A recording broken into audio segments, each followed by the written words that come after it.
Hello, everyone, and welcome back to MF Uncensored. Don't forget, if you guys are listening to us on the go, you can find us on Podbean, Apple Podcasts, Spotify, iHeartRadio, YouTube, basically anywhere you get your podcasts. You can also find more of our content on our website, themisfitfaction.com.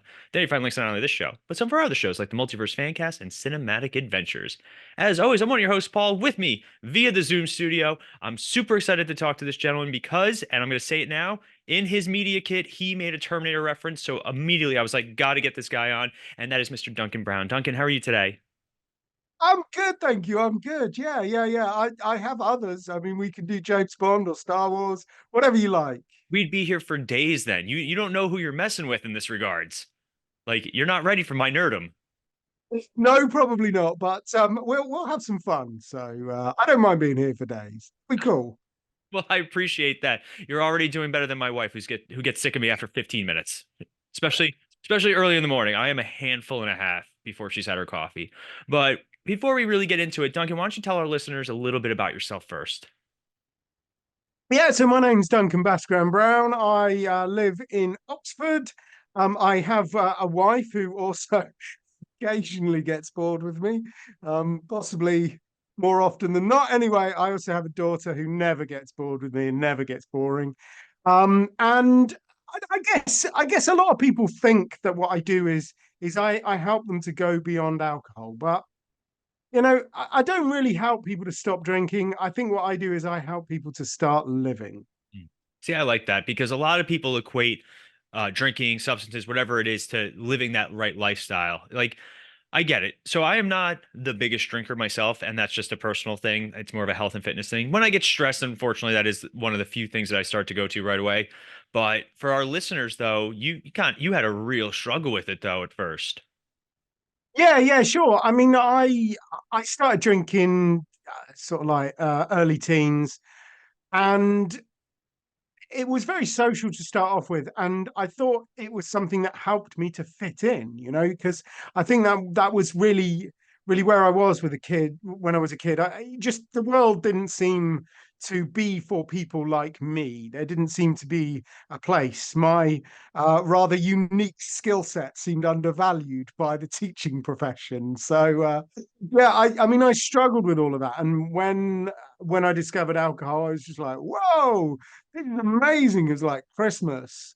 Yeah, I started off drinking a lot socially, and it progressed as it often does with people. And in the end, the amount of people I was drinking with went down, but the amount I was drinking went up. And yeah, I took that to its logical conclusion and ended up drinking a couple of bottles of wine a night on my own, desperately trying to ignore my wife.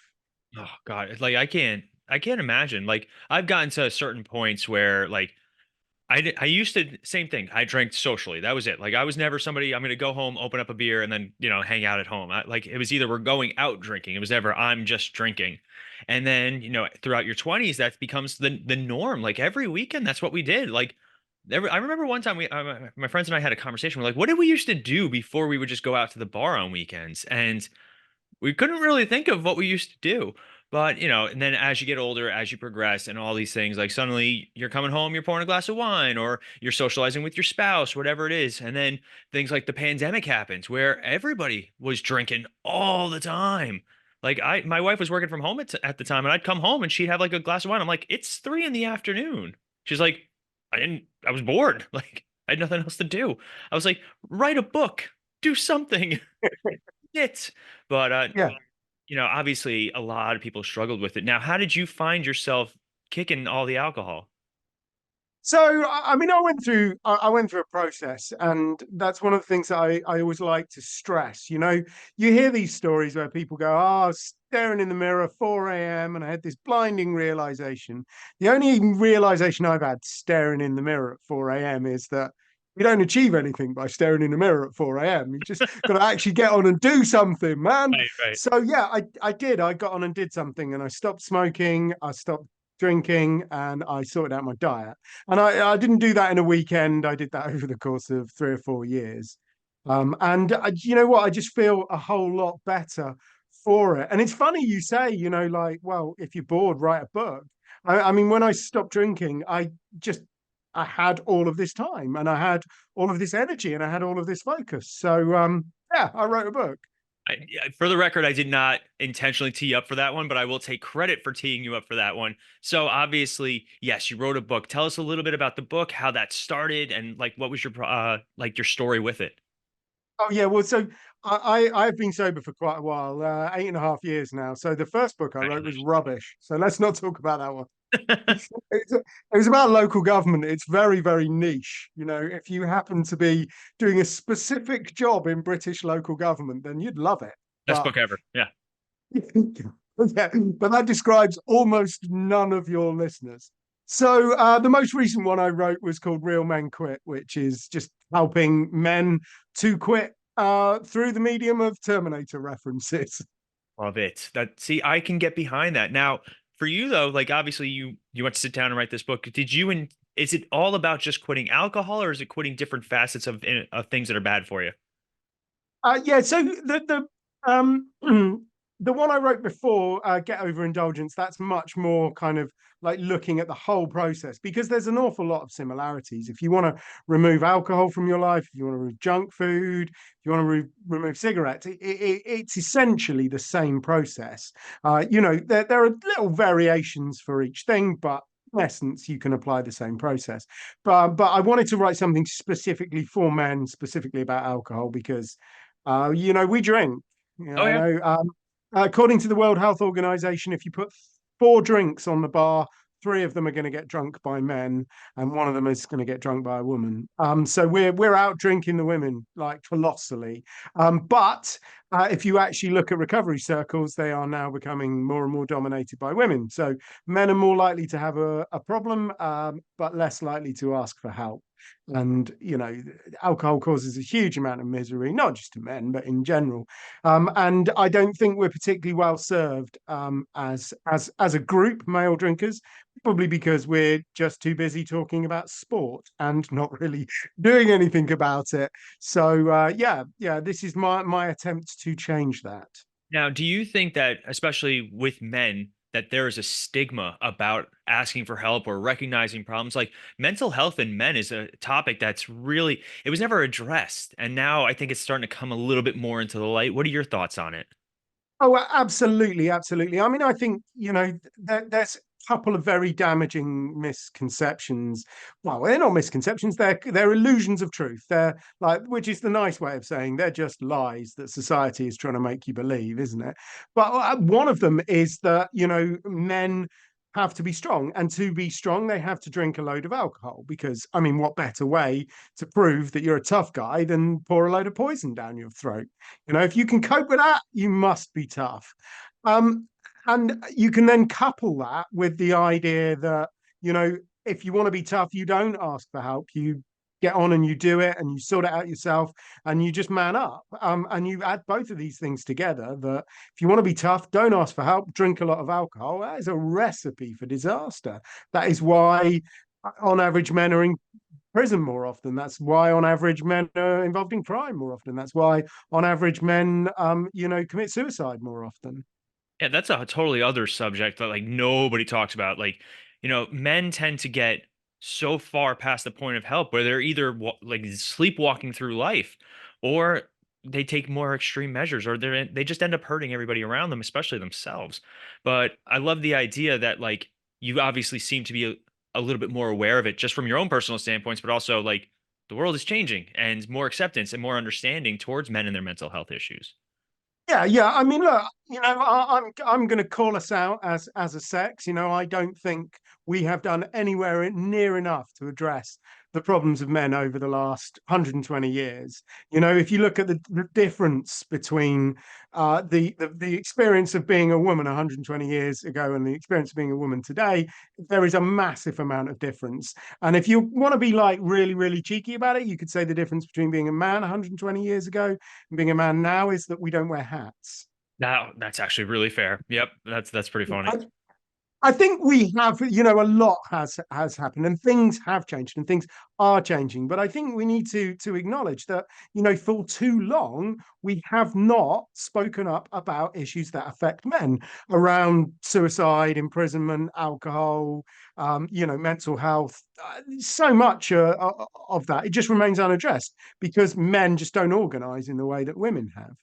And we also tend to go to extremes to get things done. Here's the best example I could possibly think of, and it actually involves myself. So I used to be a fast food addict. I loved fast food. There's a whole bevy of layers of psychological reasons why I love fast food. Not because it was good, but because there was feelings of blah blah blah. So there was one weekend where I overindulged so much. We went to an amusement park and like it was a bunch of friends and there was food and alcohol and this and that. And on the way home, I remember this vividly. I was like, I want to stop at Burger King. And even though I was so disgustingly full and bloated and miserable, I was like, but that's what I want. So I went to Burger King and I made myself eat a full meal there. And I got so viciously sick. I have not touched fast food since. And that was at time of recording like 15 years ago. Wow, that's some extreme aversion therapy. Uh-huh. But I mean, I think it speaks to a very interesting point, doesn't it? If the only way that the world has taught you to get comfort is through eating some processed junk, when you feel discomfort because you have eaten too much processed junk, your solution is to eat more processed junk, and that is the cycle which, smokers, drinkers, and a lot of people who have a problem with food, that's the cycle we're all in. Alcohol makes you feel bad. What do you do when you feel bad? You drink alcohol.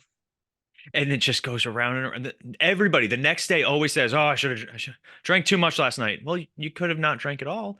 And Yeah. don't get me wrong, I am super guilty of it. I during the week I try and be very good. Like Monday to Friday, you're not going to see a drink in my hand for the most part. And then Saturdays, I like to have socialize with my friends, family, whatever it is. And Sundays, my wife and I do our nice fake Italian pasta night with wine. So Oh.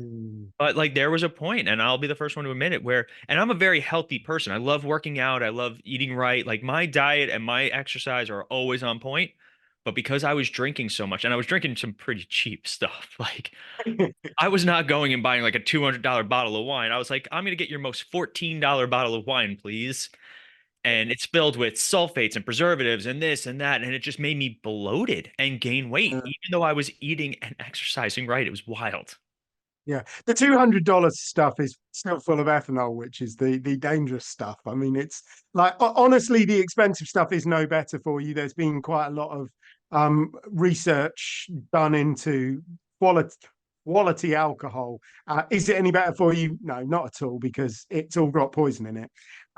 And you know, I think what you talk about, it hits at something really, really important. That I've met a lot of people who really care about their diet and they really care about their physical health, and they have an exercise regime, and then they go and ruin it all by drinking alcohol, and they don't realize the how much it undermines those things. So, I mean, just yeah, in terms of diet, drinking excessive amounts of alcohol, drinking even a moderate amount of alcohol, is going to prevent your body from absorbing certain vitamins. So even if they're present in your diet, you are still going to be malnourished in that sense. It's also going to mess with your microbiome. It's going to give you effectively, it gives you leaky gut syndrome. It messes with your intestines so much that all of the stuff starts leaking out into your body. Like, great. In terms of exercise, of course, it messes with your sleep. Just 2 glasses of wine is enough to ruin your REM sleep by 24%, reduce the quality of your sleep by 24%. It's 2 glasses. Take that up to 3 or 4, and you're talking about 40% reduction. Do you exercise if you've had a bad night's sleep? Probably not. In terms of exercise recovery, the alcohol is so incredibly pro-inflammatory that drinking after exercise is absolutely the worst thing you can do. It will stuff up your recovery completely. And the irony of that, of course, is that a lot of people who do engage in sport, what they do immediately after they finished is go for a beer, isn't it? So Well, Yeah, that's which is because why if you actually look at more and more professional sports people, Novak Djokovic, Cristiano Ronaldo, Lewis Hamilton, Tom Brady, Floyd Mayweather, they don't drink because they just know elite sporting performance and alcohol just don't mix. oh, 1,000%. But I will attest there is nothing better than a beer after the right workout. So we do a race series called Tough Mudder. It's like a mud race type thing. I'm familiar with Tough Mudder, yeah. Yep, we've done Tough Mudder, we've done Spartan, and at the end of Tough Mudder, you get a beer. Like that is like their thing. And people make fun. They're like, "You did all that for a beer?" I was like, "You don't understand how that beer tastes. You have no idea." Because really, it's just because your body's craving carbohydrates and all that stuff. So you're like, everything's better after a workout. But I love the idea that you have obviously done your research. You're throwing out a lot of very technical terms that I understood 90% of them because I'm a simple man. It's very simple. But obviously, you not only have all this information, but you're very passionate about it. How did you get to this point of just knowing so much about this stuff? So just out and out obsession. I mean, I I got really well and truly obsessed with the effect that alcohol has on your body a little while ago. And I mean, the thing was, I knew it wasn't doing me any good Mhm. because, like, you can't drink heavily and maintain any kind of beliefs about it being good for you.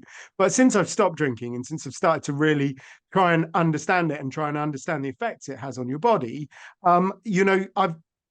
I've started to learn an awful lot more about it. I trained as a therapist. I've done lots of qualifications around nutrition, around coaching, and I do actually read scientific papers. But I think a lot of the science has progressed as well in the last 8.5 years. I think the understanding about how even low levels of alcohol impact on your mental health, on your physical health, on your sleep, on your diet, on all of those kind of things. I think that's come along quite a lot, and more people are talking about it. That's wild. Like, it's funny you say that because about 8 years ago, maybe a little bit longer, my dad and my stepmom gave up drinking completely also. Like cold turkey, just out of nowhere. They're like, we don't drink anymore. Yeah. And they both swear that they feel better than they ever had in years.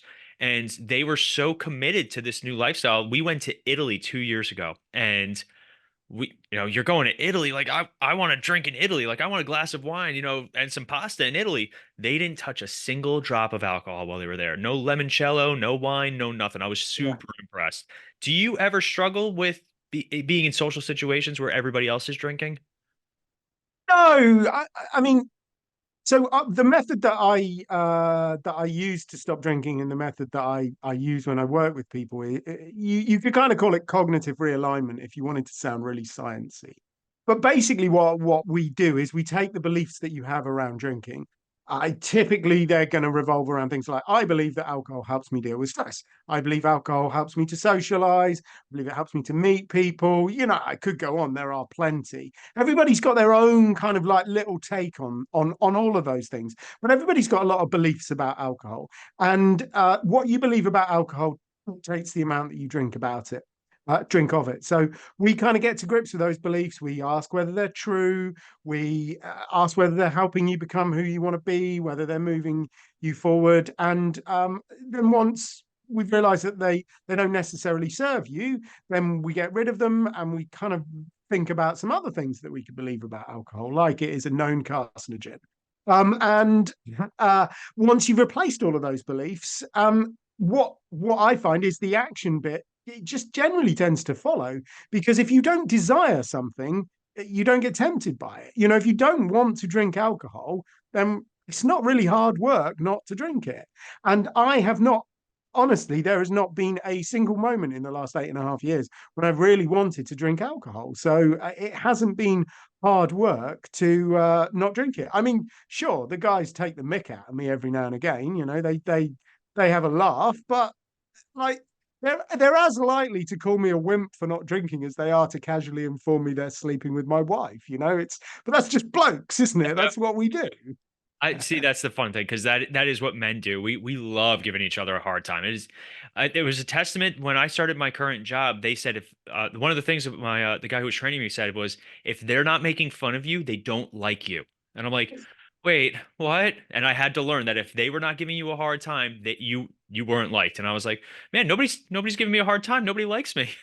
So, but that's just men. That's just like a part of our mentality. But I do love how, a lot of people can say, everybody can say drinking too much is bad. Like there are very few people in the world, maybe some really far gone alcoholics who won't say that, but most people know, well, I shouldn't drink too much. It's not good.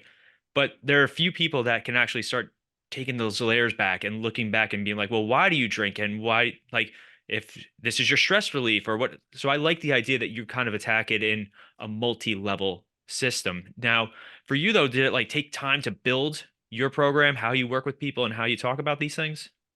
Oh yeah, no, I mean I trained with the world's most successful stop smoking service, and I've been working, with them for 6 years, something like that. Speak to hundreds and hundreds of smokers every year, and from working with those people, I saw what was really working well, and then what I considered to be some gaps, and that led me to sort of like working one to one with people, and working with those people, it opens you up to what other therapeutic routes are out there, and I think it's incumbent on anybody who wants to help other people, whatever you're doing, you have to understand what's going on in the situation completely, and it's something that I think is particular to the recovery world, that some people get very, very dogmatic about the method that they use to stop drinking. And I get why, like I know a lot of people who would genuinely be dead if they didn't stop drinking. Of course, they are passionate about the thing that got them free. But you have to, at some point, say, all right, there are advantages to the method that I use, but there are also disadvantages. And those other methods, they have their advantages and they have their disadvantages. And I think you've got to really kind of like study all of them. You've got to work out what is it that works with AA. Something must be working. They've been knocking around for 100 years. Something must be going well for them. It's not for everybody, but what is it that really works for some people, and how can we replicate that, and how can we provide that for people? Because if we say to people, well, you didn't succeed because you didn't work the system properly, I think that's just cruel. It's never the system. It's never the individual's fault. It is always the system's fault. The system didn't help you the way you need to be helped. So I'm definitely, I think we need to come together as a community and work on what each of our methods bring and how we can use those to better serve the people who desperately, desperately need our help. Oh, I love it. And like, it's kind of like losing weight. There are tons and tons and tons of diet programs out there, like trillions of diets. Diet is an industry, it is a business. But what works for one person may not work for somebody else. Like my wife has a gluten sensitivity. So if she wanted to lose weight, she would just cut out more gluten because it causes her to bloat. I like my gluten. Give me extra gluten if you have it. Like everybody's going to be different in that regards. And I like that that's how you approach it. Now, I know we've been talking about drinking, but you keep mentioning smoking. And I want to ask a question. Do you find that vaping has changed the addiction to smoking or the addiction to nicotine products in general over the past couple of years? No, not really. I've met a lot of people who vape, and they hate vaping just as much as smokers hate smoking. In fact, many of them used to smoke, and they stopped smoking because they hated it, and they started vaping, and now they hate vaping in exactly the way they hated smoking. Because ultimately, being addicted to anything is no fun. I And ultimately, if you're a vapist, you're addicted to nicotine. If you're a smoker, you're addicted to nicotine. Honestly, I've helped people get off the gum. I've helped people get off the patches. I've helped people get off the lozenges. I've helped people stop smoking cigars, pipes, cigarettes, whatever. It's all the same thing, and it's all blinking horrible. And I think a lot of people in government are currently patting themselves on the back because they're seeing the graph of numbers of people smoking going down, and they're going, "Oh, look, we're doing so well." But if you actually look at it, there are now more people addicted to nicotine because all of the drop in smoking has been taken up by the nicotine industry. And what's so incredibly worrying about it is vaping is so much more attractive to young people. Oh, it is bad in the United States. Like Yeah, kids who would say I would never touch a cigarette, they're disgusting, blah blah blah.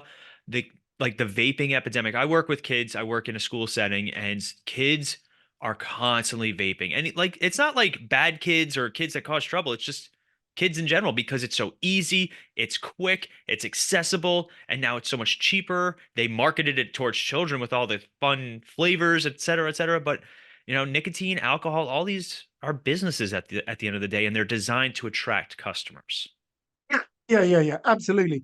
And what better way to attract a customer than to give them a product that's addictive? It's like you're not going anywhere. We own you. Right. And trying to cut out, like, get all that stuff out of your system. I never did cigarette. I did cigarettes for like a hot minute, but it was a very social thing. It was never like, when I was in college in the early 2000s, a lot of people were still smoking, but it wasn't really for me after a couple of weeks. I was like, this isn't doing it for me. I'll have the occasional cigar, only celebratory, like, weddings, stuff like that. I'll have a cigar every once in a while, but not for me. I grew up with asthma, so I take my Yeah, breathing capacity very seriously because I hate when I hated being a kid who couldn't breathe. It sucked.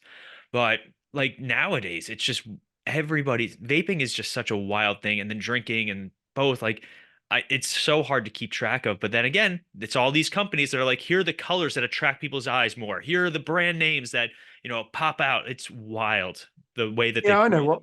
We'll make our vape look like an iPhone. Oh, Uh-huh. that's clever. And I think there's something a little bit deeper to that. If you look at most heavy drinkers, most of them smoke. If you look at anyone who's got a gambling problem, they mostly smoke. If you look at injection drug users, they all smoke. If you look at anybody who is pretty much addicted to anything apart from Facebook, then they smoke. And you've got to kind of wonder why there is this similarity. Why are they all smokers? And they all started smoking before they started gambling, before they started drinking, before they started doing drugs. And you've got to kind of like dial this back a little bit and think to yourself, well, why is the common starting point always cigarettes? And I think part of the reason is because when you become addicted to nicotine, you get this kind of urge inside your body, and you can't ever satisfy that urge. You smoke as much as you like, you will never satisfy that urge. It's just impossible. So you try to satisfy it by smoking more and more, but you can't. So you then start drinking and you try and satisfy it by drinking, and you end up drinking more and more. And that just makes the urge worse because now you've got a couple of urges, haven't you? You've got the urge to smoke and the urge to drink, and it doesn't go anywhere. So it just gets worse and worse and worse. So I think, honestly, if we could, get nicotine out of the hands of young people, we could do so much good in our society in terms of, how it wouldn't develop into these bigger problems, which, let's face it, I mean, alcohol cost the American economy $780 billion last year. Diabetes cost the American economy $375 billion last year. People talk a lot about diabetes and the problems that it's causing. People don't talk about alcohol. People talk about opioids and the problems that they're causing. And I don't want to disrespect the misery that has been caused in America by opioids by any stretch of the imagination. But opioids kill about 180 Americans a day. Alcohol kills about 360 Americans a day.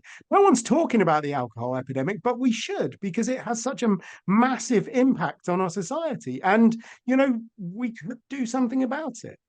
See, I love that, man. Like that, the passion, like the knowledge, it's all right there. And like when you start speaking, I get myself kind of sucked in. I'm like, no, wait, I gotta ask questions. I gotta.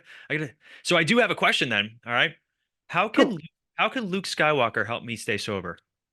Okay. Well, so the thing about being a Jedi, right, is you've got to sort of like look at Luke's starting point. So when he started off, he had kind of strength and he had some order, didn't he? That those were attributes he had when he started off. And then you look at Darth Vader. He is all about strength and order, isn't he? He's got loads and loads of strength and order. Difference between the two of them is throughout the New Hope, Luke felt the Force. He started to understand the universe. He developed feeling and understanding. And it is that balance between feeling and understanding and strength and order that actually allowed him to become a more complete human being and triumph over the monster. Darth Vader never understood the Force. He never felt it. He never understood it. And he never achieved that balance between strength and order and feeling and understanding. And that is effectively what life is about. We go through and we start off with some attributes, and we have to find the attributes that balance them. And the problem with drinking is, of course, that it gets in the way of, I mean, typically for men, it gets in the way of us being more feeling and being understanding things better. So we just end up going back into the strength and the order bit. And actually getting sober and realizing that you have that in abundance, but you can actually develop these other attributes. You know, we, like men, we can do emotions. It's true. It's true. And then that brings the balance, and that's what it's all about.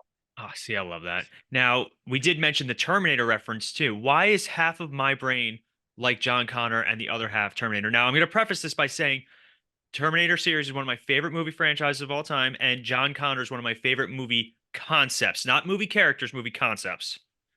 Yeah.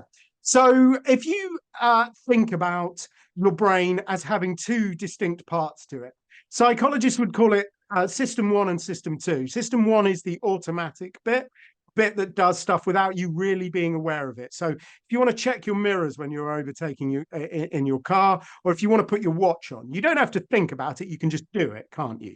That's system one. System two is the bit where you actually think things through. If you want to do Sudoku, or you want to do a crossword, then you're going to have to engage system two. You're going to have to actively think about it.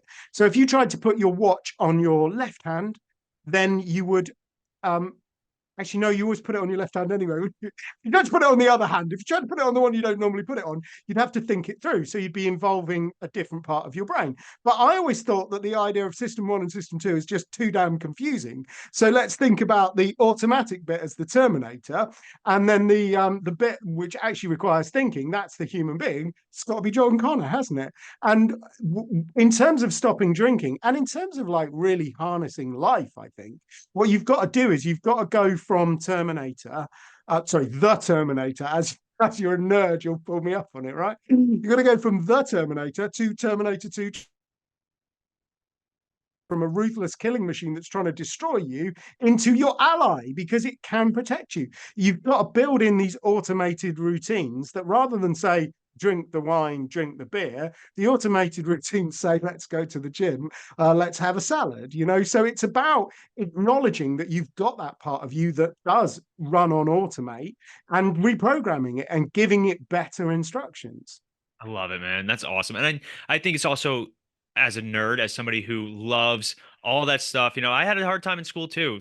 When I was younger, like all the stuff that's super popular now was not popular. You got made fun of for liking things. And now the Avengers is a $1 billion industry. And I'm like, where was I was born in the wrong generation. I was definitely born at the wrong time. But we are getting towards the end of our time. At the end of our episodes, though, we always like to play a little game. It's a rapid fire question game where I pick a couple of questions and I just kind of throw them out there. And if you're interested in playing, of course. Oh yeah, cool. Let's do it. Let's do it. All right, let's see. What is the most surprising thing that you've learned during your journey? Oh, so on Friday night, I learned to do a new trick on my rollerblades, and I thought it was going to be really, really hard. It was so easy, and I think that's the truth of it. Sometimes we think stuff is going to be really, really hard, but it actually turns out to be quite easy. Stopping drinking, really quite easy. See, I like that. And also the fact that you were rollerblading is awesome. Rollerblades have disappeared from the American lexicon. Like you never see them at all. And just you get 5 bonus Okay. points just for being So, awesome. so like priority number one is the alcohol thing, but priority number two is to get everybody back into inline skating. See, if everybody was skating, you can't drink and skate. Like done, fixed it. Uh, Exactly. what is a quote or mantra that guides you in maintaining a healthy lifestyle? Oh, so the opposite of addiction is connection, is something that you hear people talk a lot. It's from Johan Hari from Chasing the Scream. I really, really love it. And I know this is quick fire, but I could spend about 45 minutes unpacking what connection actually means. It's, it's not just about connection with other people. That is important, but connection with yourself. That is so, so vital.